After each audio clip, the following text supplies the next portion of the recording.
Chapitre 2. Charlie se rappellerait jusqu'à la fin de ses jours de son baptême par le feu, de ce moment où il devint le révérend le bon. À chaque fois qu'il y repenserait, il n'aurait des bouffées de chaleur. Quand, de retour de sa balade, les yeux pleins d'étoiles, il était allé retrouver Eli Cavalera pour lui dire qu'il acceptait de prendre la relève, ce dernier, visiblement l'article de la mort, n'avait pas attendu une seconde de plus pour commencer à lui parler de la transition. Grissante comme s'il sortait d'un de ces vieux films qu'il affectionnait tant, le révérend lui avait tout dit ce soir-là. Mais les mots restent des mots, et une fois remis de son expérience, Charlie avouerait à Olivia que pas une explication n'aurait pu l'y préparer. Comment réagir alors que, parlant à une vaste assemblée, vous sentez que vous êtes en train de vous enflammer ? Littéralement.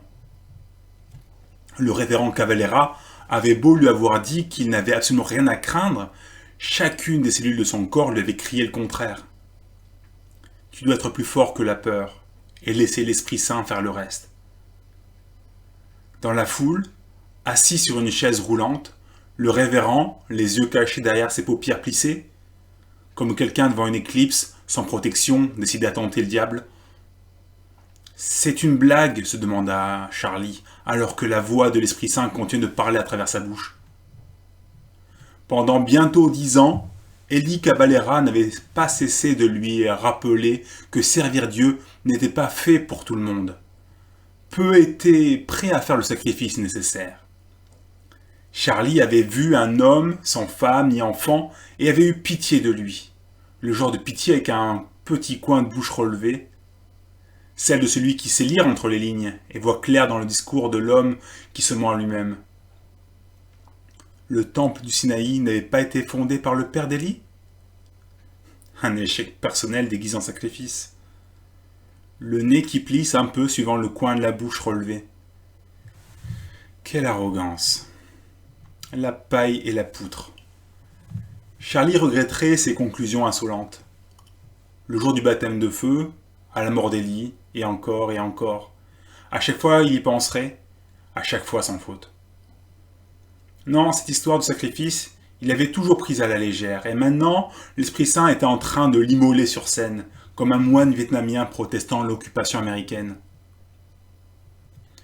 Pas trop loin du révérend Cavalera et de sa garde rapprochée, Olivia le souriait, et se laissait porter par la voix. Elle n'avait pas la moindre idée de ce qu'il était en train de vivre. Charlie s'accrocha à son sourire, et la sensation se transforma.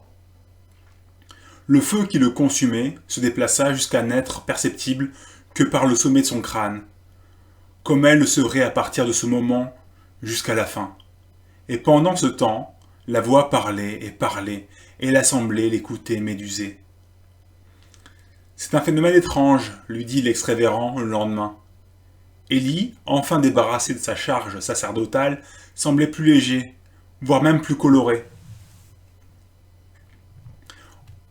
On a observé la flamme à l'aide d'une lunette infrarouge, et il n'y a absolument rien de visible. Voulant se rendre intéressant, Élie avait parlé de la voix et de ses effets à Taylor Adlon et aux autres diacres. Ils avaient passé leurs mains au-dessus de sa tête, alors que l'esprit parlait à travers lui, et ne sentant absolument rien, ils avaient dû le penser un peu fou. Moi, hier, ta flamme, je pouvais la sentir caresser mon visage. C'est à peine si je pouvais te voir au-delà de sa lumière. Mais ne t'y trompe pas. Si personne d'autre que toi et moi n'a pu la voir et la sentir, ils n'ont pas été dupes. Tu as vu la révérence dans leurs yeux ? Tout le monde, au fond de son cœur, savait qui parlait dans le micro.